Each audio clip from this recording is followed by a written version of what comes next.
O Bitcoin está caindo de novo e toda vez que isso acontece, as mesmas perguntas pairam no ar. Será que agora acabou? Será que estamos entrando em um novo bear market? Ou será que isso é apenas um ciclo normal, o qual muitos ainda não entendem? Se você olhar para a história, o Bitcoin já caiu 70, 80, 90% várias vezes. E mesmo assim, ele sempre voltou. Então hoje eu gostaria de falar sobre três coisas. Primeiro, o que é um bear market realmente. Segundo, o que aconteceu em todas as quedas do Bitcoin. E terceiro, porque nesse momento, a situação de hoje, ela pode ser estruturalmente diferente de todas as outras. Porque no mercado existe uma frase importante. O passado ele não garante o futuro, mas ele deixa pista. Mas antes de entrarmos no assunto, eu gostaria de te convidar a seguir esse canal, a compartilhá-lo, pois isso vai nos ajudar a crescer de uma forma orgânica e mais rápida. Então, sem mais delongas, antes de falarmos do Bitcoin específico, nós precisamos entender o conceito. O que é o bear market? Bear market, numa tradução livre, o mercado do urso, é quando um ativo ele cai mais de 20% e ele fica nessa queda, ou uma queda até maior, por um prazo prolongado de tempo. Ela não é apenas uma queda, ela é uma fase emocional do mercado. No mercado tradicional isso já é preocupante, mas no Bitcoin isso já faz quase parte da natureza dele.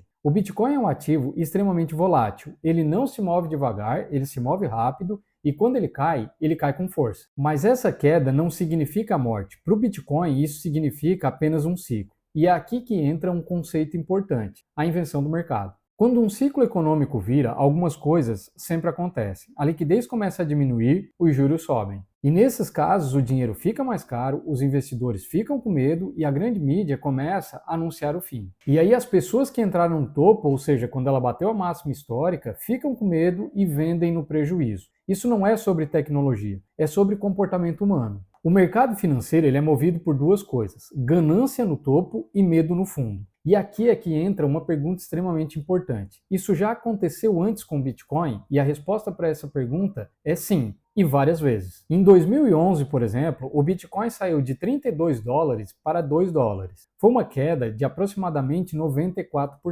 Na época disseram, era só uma bolha, isso aí acabou, mas como nós vimos, aquilo era apenas o começo. Porém, o que nós vimos na sequência, em 2013, foi uma máxima histórica que chegou a 1.100 dólares. Novamente, ele voltou a cair e caiu até 200 dólares, uma queda de aproximadamente 80%. Mais uma vez disseram, agora sim não tem volta, agora acabou. Depois de mais um ano em baixa, ele voltou a subir e em 2017, o grande ciclo da mídia. Ele saiu de 1.000 dólares e chegou a atingir 20 mil dólares. Depois ele despencou para cerca de 3.000 dólares, uma queda de 84%, e mais uma vez veio a frase, agora o Bitcoin acabou. Mas não, ele voltaria. Porém, como nós podemos acompanhar, cada vez que o Bitcoin caía, ele voltava com muito mais força. Entre 2021 e 2022, o ciclo institucional, o Bitcoin chegou a bater 69 mil dólares. Novamente caiu para cerca de 16 mil dólares, uma queda de 77%, só que dessa vez os motivos eram macroeconômicos.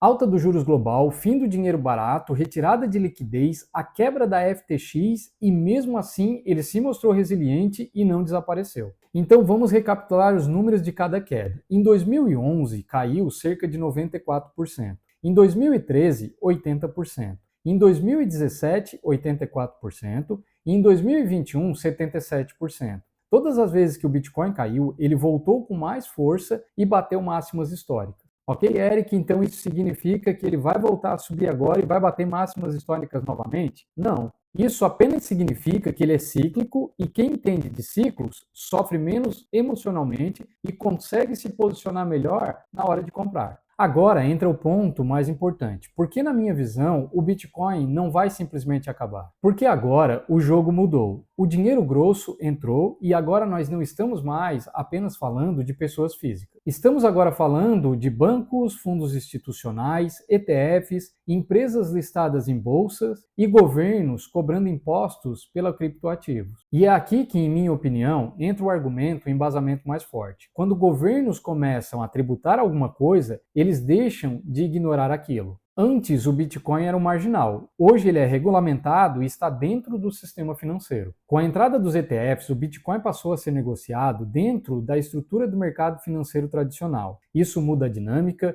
muda a liquidez, muda o comportamento. Deixou de ser apenas emocional para ser estrutural, dentro de um mercado que já existe. Ele agora é definido pelos algoritmos, pela arbitragem global, por supercomputadores e tem um rebalanceamento institucional mais frequente. Adam Smith, na teoria da mão invisível, sugere que no mercado onde existe muita informação, o preço tende a ser justo. Então essa queda do Bitcoin pode não ser o fim, e sim apenas um reajuste estrutural. O Bitcoin ele está longe de ser um ativo estável, ele é um ativo cíclico. Quem entra achando que ele só sobe numa linha reta, sofre. Já para aquele que entende onde está no ciclo, se posiciona melhor. Então a pergunta não deveria ser se o Bitcoin vai acabar, e sim se você entende em qual momento nós estamos do ciclo. Bom, depois de toda essa explicação, espero realmente que você entenda um pouquinho melhor sobre os ciclos do Bitcoin. Olhe para ele de uma forma holística, mais ampla, e veja em qual momento nós estamos de cada ciclo. Tente se posicionar de uma forma a ganhar mais no longo prazo. E se você quer entender mais sobre economia estrutural, liquidez global e proteger o seu patrimônio ao longo do tempo, mais uma vez te faço o convite, se inscreva nesse canal. Aqui a gente não fala de hype, a gente fala de estrutura.